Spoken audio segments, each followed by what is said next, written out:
Hi there everyone, my name's Carol Ibbotson of coolwool.net and I'm a knitting and crochet designer, tech editor and a workshop trainer. Now in my Facebook group this week I have a poll where people add what they would like to see demonstrations on if they're having a bit of trouble with something. And this week one of the ones that popped up was picking up stitches neatly in your knitting projects. So I thought, well, let's have a go with a Facebook Live. Let's see if this works. So here we go. Now there's three places where you might need to pick up stitches. I've got a simple square here to demonstrate. You might need to pick up stitches along the side edge, the vertical edge of a piece of knitting, and that could be for something like a button border or the edge of a blanket.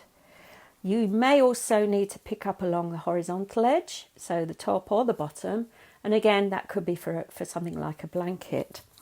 Or the most common place you have to pick up, where people sometimes have some issues, is picking up along a shaped edge, something like this. Now you can probably see this is a miniature representation of the front edge of a cardigan, where you might need to pick up the border for the neck. Okay, so we're going to look at all these three situations. Let's start with the vertical side of your knitting. So if you want to pick up along this edge. First thing I would say is some of you may, as you're knitting, slip the first stitch in a row. This is quite a common thing that people do. But unfortunately, it doesn't work that well when you've got to pick up stitches along that edge, because it will leave quite a big hole. And when you pick up the stitches, you'll create an even bigger hole, which you don't really want. So personally, I don't like slipping stitches along edges where I'm going to be picking up a border. It's fine for edges of scarves and things like that because it's quite neat, but it's not great for when you're going to be picking up along the edge. Okay, so that's the first thing. The second thing is, I would say, before you pick up any borders at all, I will get around to showing you that in a minute, but before you pick up any borders, I would block your work. Now that means pinning it out and either steaming it, which is what I do, over the top gently with my iron, or dampening it and pinning it out. So why would you need to do that? You're probably asking me. Well, look at these two squares here. This one's been blocked. This one hasn't. Now, which one of those would you prefer to have to pick up the edges on? I know which one I would like to pick up on. So that's my point about blocking. Okay, so let's see how we actually do it.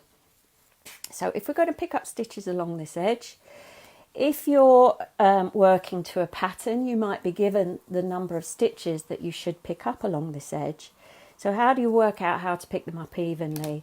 Well, the easiest way is quite simply to either measure across there and put pins in at certain places, or just maybe fold it in half like this with your edges together, take a pin, pop it in that edge there. Now that's halfway across your work. I'll just tuck it in a bit further down as well.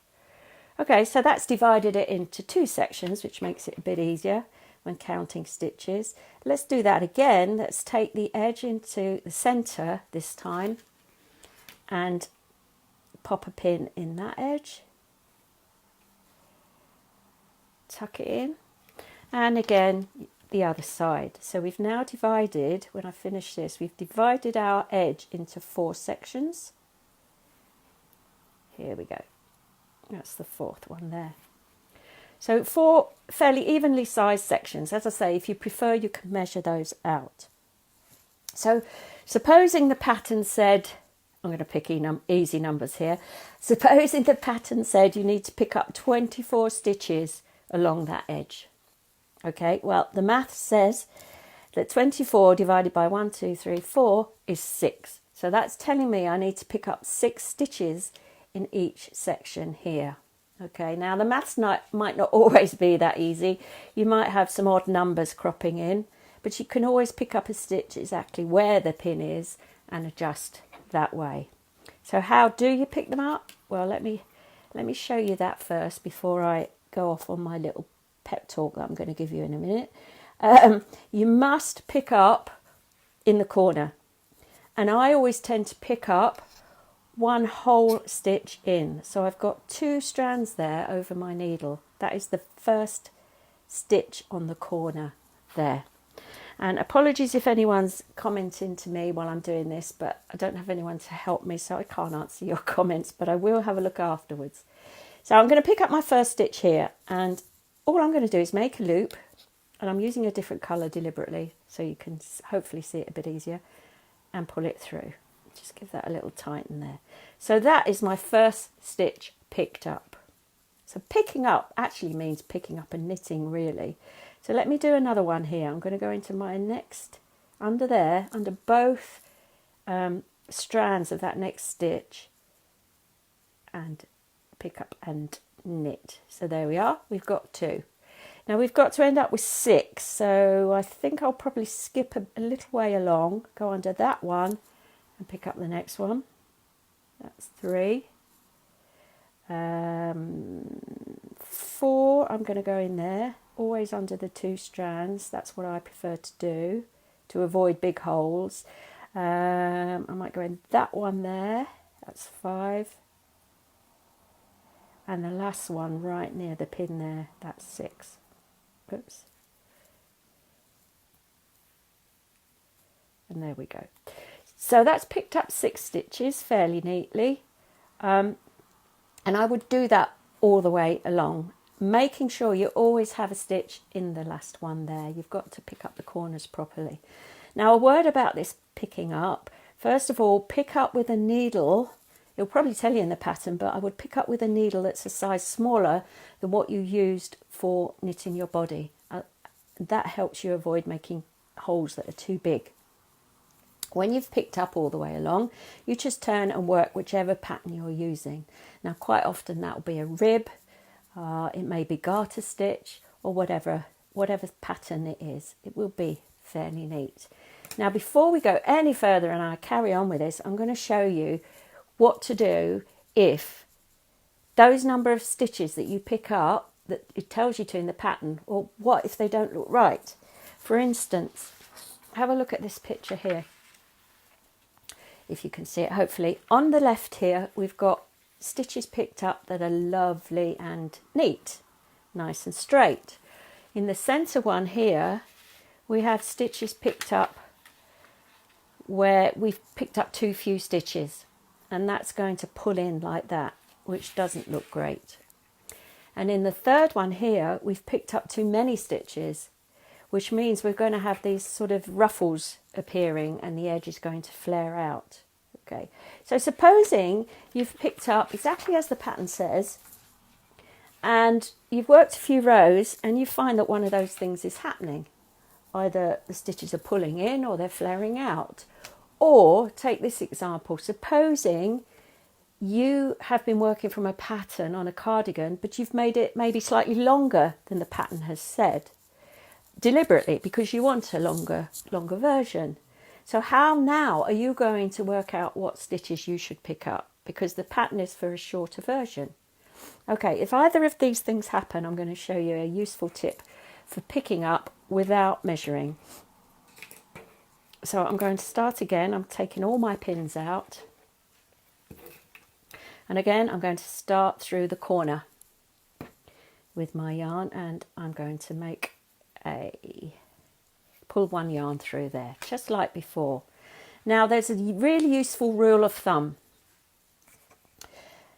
As you're working along here, in stocking stitch, I'll talk more about garter stitch in a minute, but if you're working along the edge for stocking stitch, pick up one stitch in 3 rows and then skip a row.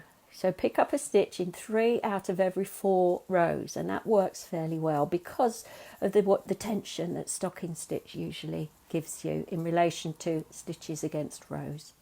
So we've picked one up. I'm going to go into the next stitch, so that's going to be my second one in a row.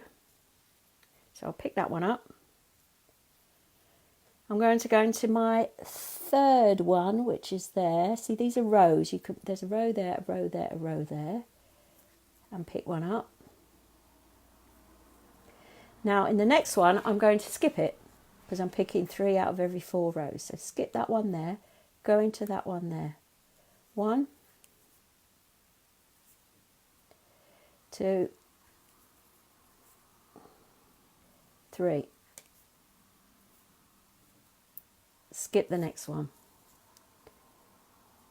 1, 2,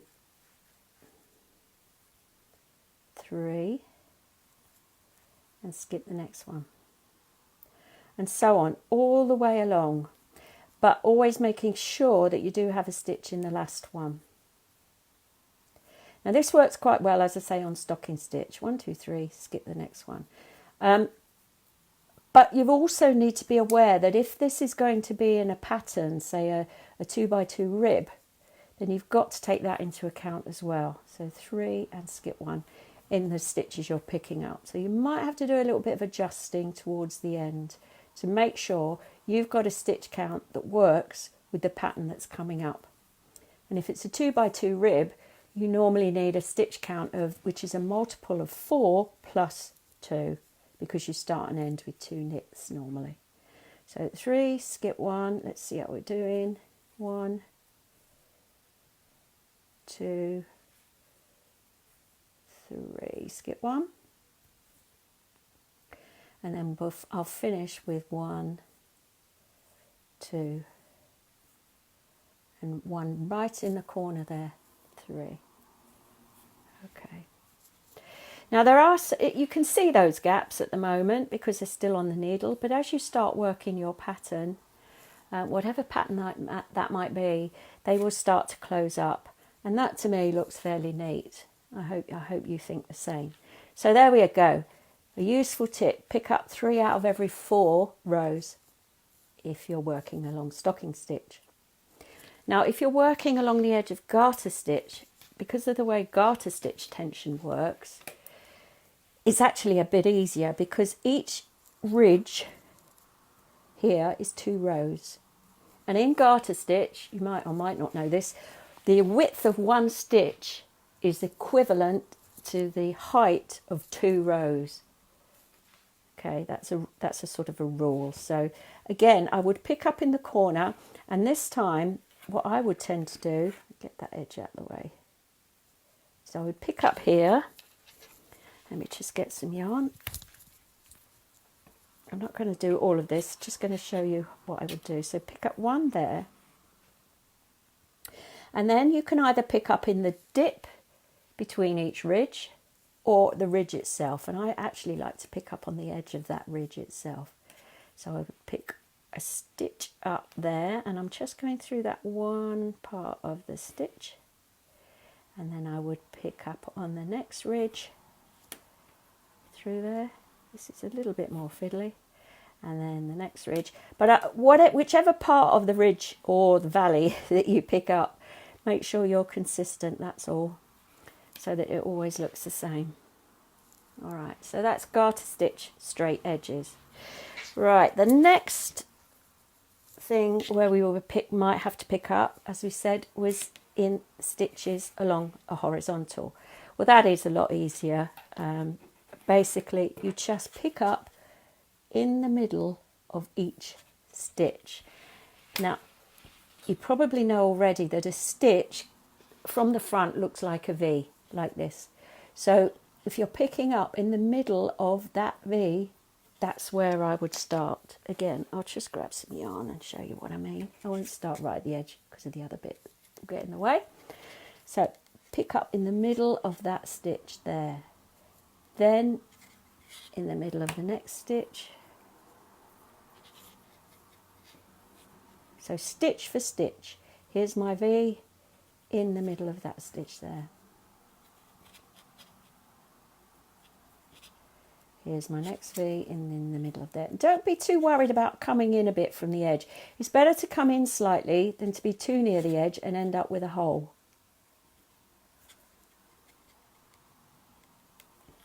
So there we are. That's picking it up within stitches along the horizontal. And the same is true for the bottom, except this time the V's are upside down. or you can pick up between the stitches, I guess, but it would be best to pick up in the actual stitches themselves, facing the other way. So in that centre bit there, let me grab another needle in there. That's where I would pick up, and then in there. So the V's are upside down. Okay, so that's horizontal, vertical. Now then, I know what you're all waiting for, and that is this bit here. Okay, picking up around the neckline, typical area where people don't feel very comfortable with the stitches that they tend to pick up. So let's work through this.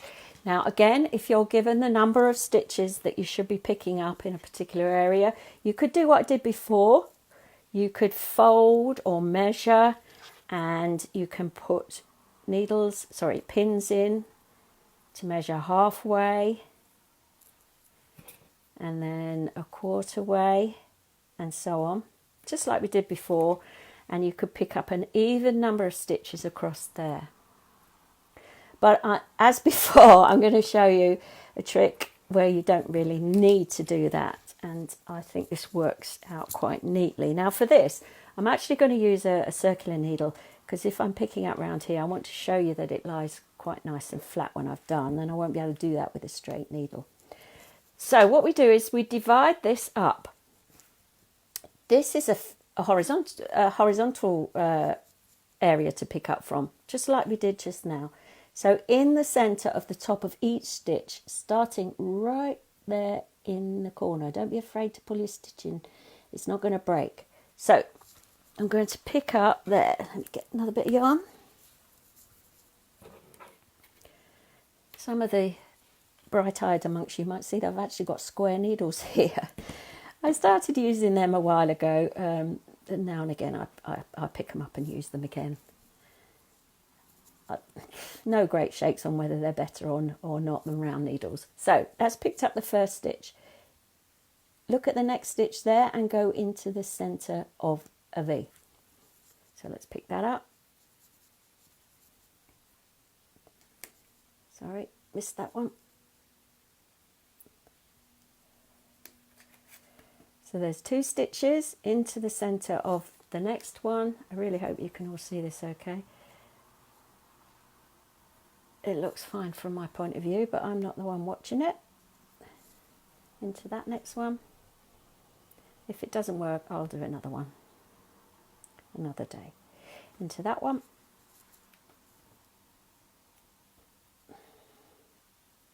So what have we got there? We've got 5 stitches. There's another stitch there on the horizontal to pick up into. I think these square needles were a bit of a mistake for this, but never mind.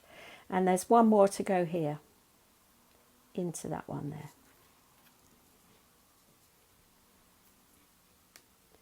So far I've got 1, 2, 3, 4, 5, 6, 7 stitches. Now we come to the shaped bit. All right, so what are we going to do about that? Well, this is a really useful tip, and I use this all the time when I'm designing things, because I do actually write patterns for designers. They give me a spec and I write the pattern from it. So this is what I would do. Look at the next stitch column there. That's a column of stitches here. Just get a pin to show you. Here's a column of stitches. So look at where the top of that column meets the edge. So go follow it all the way up. And these are decreases here, so they will slope slightly. But that column, if you follow it vertically up, go up till you can pick up a stitch at the top of that column of stitches. So I've picked one up there. And again, slightly in from the edge to make a neater edge. Look at the second column and go over the top of those decreases all the way up to where it meets the edge, and that's right up there. That's the second column.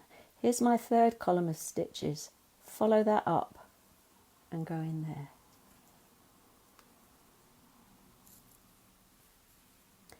Next column goes all the way up and meets the edge right up there.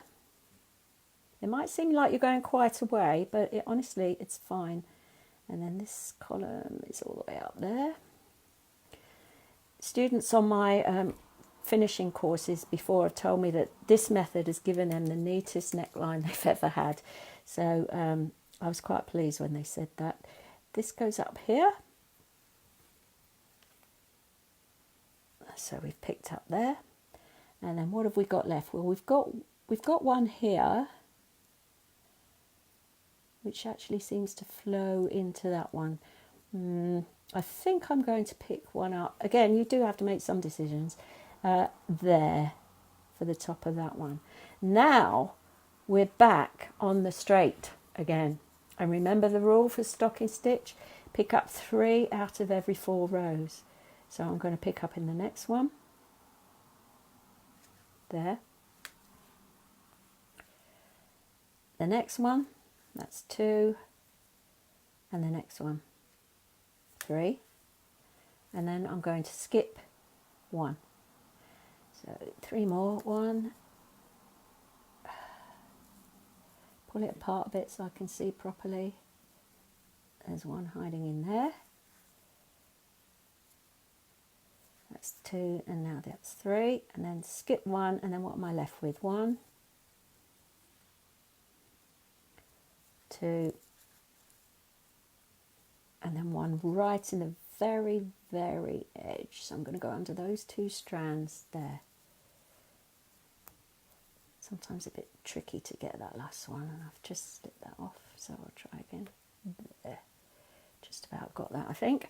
So there we go. So what I'm going to do is just take this down on the cable to give you a better idea of how this is looking. Now at the moment it might seem a little squidged up there and open there, but as you work upwards, think of it like this.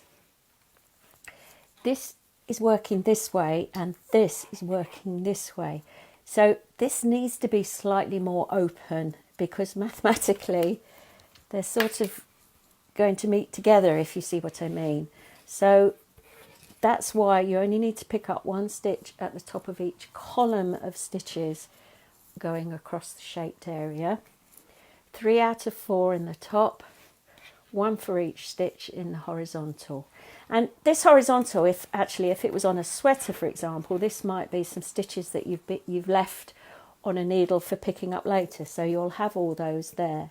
So that's how to pick up around a neckline. Believe me, if I had time and carried on, you would see that would pick up very neatly.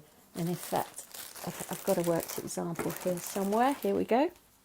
This isn't quite as big as that one, but you might be able to see what I mean now. These start to, at the beginning they look quite far apart, but as you work up, they're coming together into this lovely shape of a rib at the top there. So I hope that's been useful. Don't forget, if what they tell you in the pattern to pick up doesn't work for you, you can change it. You will need to think about things like where buttonholes should go if you're changing things. And you will need to think about what the stitch pattern's going to be that you're going to work. But don't be afraid to change it. It could be a tension issue, it could be any sorts of issue that means that it doesn't sit nicely, and you don't want to ruin the end of your knitting by having a border that doesn't sit nicely. Okay, so I think that's it. I hope that's been helpful. If you would like to, you can join my Facebook group. I think there's a few people on here from there watching. Thank you very much, everybody who's added comments and joined in. It's really great. So the Facebook group is Cool Wool Design, and I'm hoping to do a Facebook Live on Wednesdays. I'm not sure quite if it's going to be every Wednesday. Depends what else is going on. But if you join the group, you can join in the poll and add new things to the poll that you'd like to see me demonstrate. And you can join in with us, and hopefully I can teach you some useful hints and tips. Okay. So thanks very much, everybody in the live. This will obviously be available for other people after, and I may well put it onto YouTube as well. Thanks, everyone. Bye.